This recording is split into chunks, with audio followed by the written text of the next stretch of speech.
Hi, hello, welcome. My name is Blake. In the month of May, I had 0 5-star reads, and every month this year, except for May, I had a 5-star read. So as I go into June, I'm really hoping to manifest some 5-star reads. So I thought I would do some 5-star predictions and some anti 5-star predictions for the coming months of June and July. And when I read all the books on this list, I will come back and let you know if I guessed correctly. I have 3 for each category. And the first one is Don't Let the Forest In. And I have just really been in a gothic kind of mood lately. I love a dark forest. The forest setting is absolutely one of my favorites. I've heard nothing but great things about this book, particularly on Bookstagram. I feel like I've been seeing a lot of people talk about this one. And I think it has like a 4.5-star average on Goodreads, which is insane. And I think there's like eldritch horror monsters, and it's got dark academia. It's taking place at like a haunted boarding school. So I'm definitely thinking that this is going to be a 5-star kind of read for me. I'll be very surprised if it's not. It also has a really amazing cover. I really like forest kind of body horror. Whenever I read the summary, it reminded me of Mexican Gothic or What Moves the Dead by T. Kingfisher.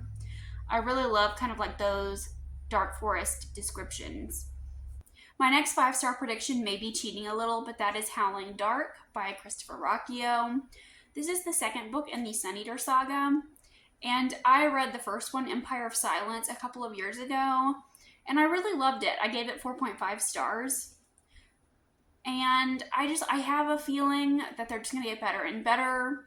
I've heard everyone say that the series just gets better as it goes, so I'm really thinking that this one is going to be a 5-star as well. Maybe it's cheating a bit to put a sequel on this list, especially when I already really enjoyed the first one.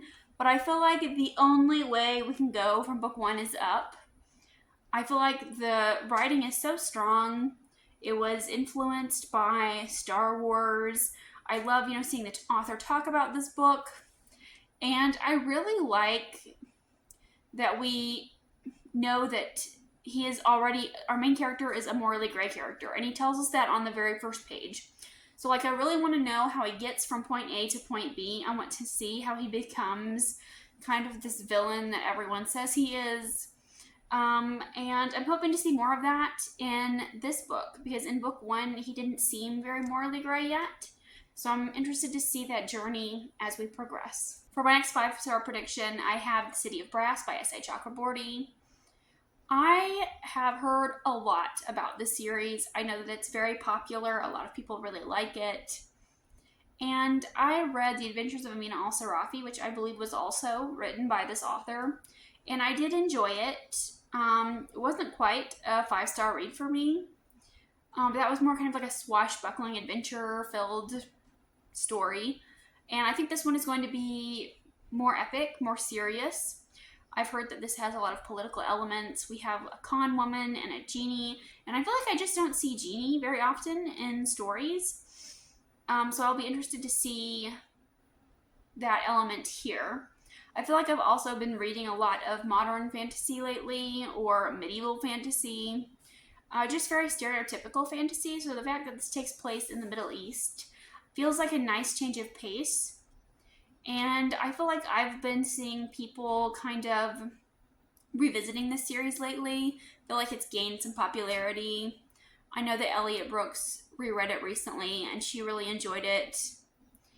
And I feel like I've seen some kind of hype for this book kind of appear again, and it put it back on my radar. I've owned this book for many years, but for some reason I haven't picked it up. But now is the time, and I feel pretty confident that I'm going to enjoy it.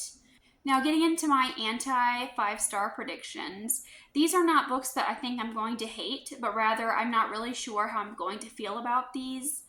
These may be more like 3-star predictions. I don't think that any of these are going to be terrible. I wouldn't read a book if I think it's going to be 1 star. But I have 3 here, and the first one is Dungeon Crawler Carl by Matt Dinniman. I don't know what lit RPG is, if I'm being honest with you. And when I first heard about this book, I feel like I had no interest in reading it. It just didn't seem like it was my cup of tea. I heard some people say it had a lot of like bro humor, and I don't really know how I feel about that. But I've seen so many people love this book series, and it's just kind of taken the internet by storm. And I have a case of FOMO, and I really want to know what Dungeon Crawler Carl is all about. I am going into it very skeptically. I know there is a televised end of the world scenario. I think there are aliens, and I know that there is a talking cat named Princess Donut. I'm very interested in the talking cat, so if nothing else, I will have a good time with the talking cat. But wish me luck as I go into this one. I really hope I enjoy it. And up next, I have The Night and the Moth by Rachel Gillig. And I just picked this one up from the used bookstore the other day. I really love books with knights, but I feel like I don't see them very often. So in this book, I think we follow like a priestess and a knight. And I really enjoy a knight story. And I haven't really heard very many people talk about this book, but I know it was highly anticipated by a lot of people. I think it's romantasy. And I know this author wrote One Dark Window, which I have not read, but I know that book had very mixed reviews, so I avoided that duology because I wasn't sure that it was going to be for me. But I saw this one, it's been really hyped. I'm really interested in a knight story. I do love a medieval setting, and I don't know, I feel like I want to give this one a try. I don't know that I'm going to love it, but I hope that I will find something about it to enjoy. I've also been very hit or miss with romantasy lately, and I think that's kind of been something that's putting me off of this book. I don't know how heavy the romance elements are, but if we have a knight, I hope that we are doing some kind of quest or saving a kingdom of some kind. I'm really excited about the knight in this, and that's basically the only reason why I picked this up. And my last anti-5-star prediction here is Ascendant by Michael R. Miller. This is a classic boy and his dragon story, and the thing is, I really love that trope. Aragon was like my bread and butter back in elementary school. Like I loved that series. I loved kind of the classic story of the farm boy becomes a hero.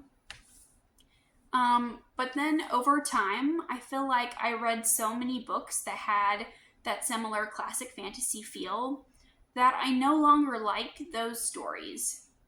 And last year, I read a couple of classic fantasy leaning stories, and I didn't like any of them enough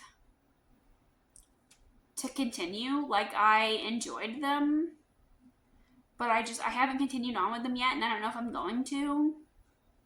So part of me is really worried about this book because it does have those classic tropes. And I feel like back in the day, I would have absolutely loved this book series, but I'm not sure about today. I don't know if 28-year-old Blake will enjoy this one as much as, say, 8-year-old Blake would. But I really want to give it a try. I've heard good things. And I believe the dragon is blind, so I think that like adds an element to it.